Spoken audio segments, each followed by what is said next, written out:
तो दर्शक बंधु वर्तमान आम राज्य सरकार तरफ आम राज्यर समस्त लोक मानक पई अंत्योदय गृह योजना को लेकिन गोटे बड़ घोषणा करा जायछि। जहा विषय रे ए वीडियो रे मु वर्तमान आपण मानक डिटेल्स रे कहबा को जाउछि। तो वीडियो टी को शेष पर्यंत देखिबे एवं ता सहित वीडियो को गोटे लाइक करके चैनल को मध्य सब्सक्राइब करिनेबे। तो दर्शक बंधु आपण माने जानिथिबे जे पूर्वरु आम राज्य रे अंत्योदय गृह योजना कार्यकारी करा जाउथिला। तबे वर्तमान एको नेकी वर्तमानर सरकार बा बीजेपी सरकार गोटे बड़ घोषणा करिछि। जे घोषणा अनुसार वर्तमान आम राज्यर लोक माननको एही अंत्योदय गृह योजना अंतर्गत रे घर मध्य मिलबाको जाउछि। तबे निश्चित भाव में आपणक मनरे अंत्योदय गृह योजना को लेकिन जहाँ भी प्रश्न रोचे से सबूर उत्तर ए वीडियो मिलबाको जाउछि।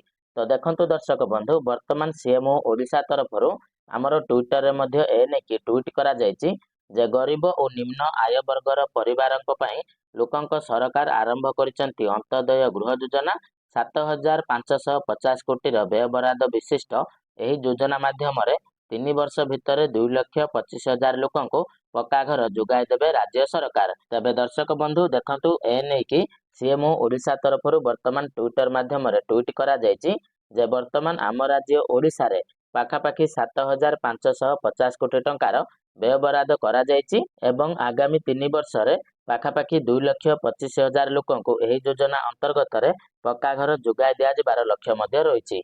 तो डिटेल्स खबर उपर आमे टिके नजर पकाइबा। तो देखंतु से नेकी मध्य अपडेट रहिछि जे मार्च 31 तारिख जाए चलिबो आवास सर्वे पंजीकरण कलेनी 19 लाख रु अधिक लोक। तो दर्शक बंधु आमर जो आवास घर पई अप्लाई चलीथिला तो से अप्लाई रे पाखापाखि वर्तमान 19 लाख रु अधिक लोक रजिस्ट्रेशन कर सारिलेनी बा आवास घर पई अप्लाई कर सारिलेनी एवं आपण माने समस्त मध्य जानिचंती जे मार्च 31 तारिख आपणकर अप्लाई करिबार शेष तारिख मध्य रहिछि। तो से नेकी वर्तमान मंत्री मध्य अपडेट देइचंती। कौन अपडेट देइचंती ना मार्च 31 आवास सर्वे रो डेडलाइन मार्च 31 तारिख जाए चलिबो आवास सर्वे। एबे जाए सर्वे रे 19.5 लाख लोक नाम पंजीकरण कलेनी। ए नै पंचायत राज मंत्री रवि नारायण नायक सूचना देइचंती।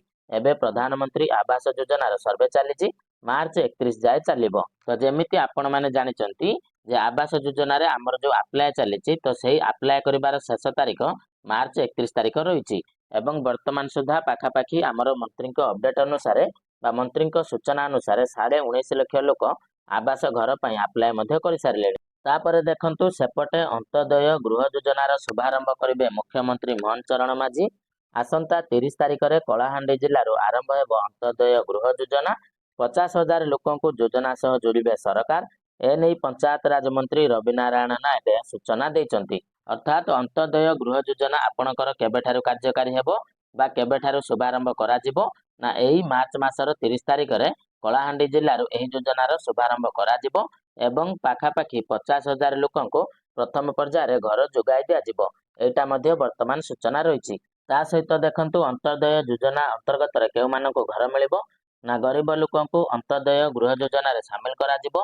भिन्नक्षम विधवा दुरारोग रे पीड़ित थिबा व्यक्ति एवं शहीद परिवार व्यक्ति पद्मश्री परिवार व्यक्ति बन्या बात्या और अग्निकांड घटी घर पड़िथिबा व्यक्ति ए योजना रे शामिल हेबे।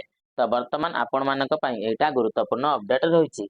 अर्थात जे माने गरीब लोक अछंती जे माने भिन्नक्षम बा हैंडिकैप्ट अछंती एवं जे माने विधवा अछंती आ जो माने कोनोसे गुटे दुरारोग रे पीड़ित अछंती शहीद होइतिबा परिवार मानको मिलिबो एवं पद्मश्री परिवार व्यक्ति मानको मिलिबो और बन्या बात्या एवं अग्निकांड घटी घर पड़िथिबा व्यक्ति मानको मध्य एही योजना अंतर्गत रे घर जोगाई दिया जिवो।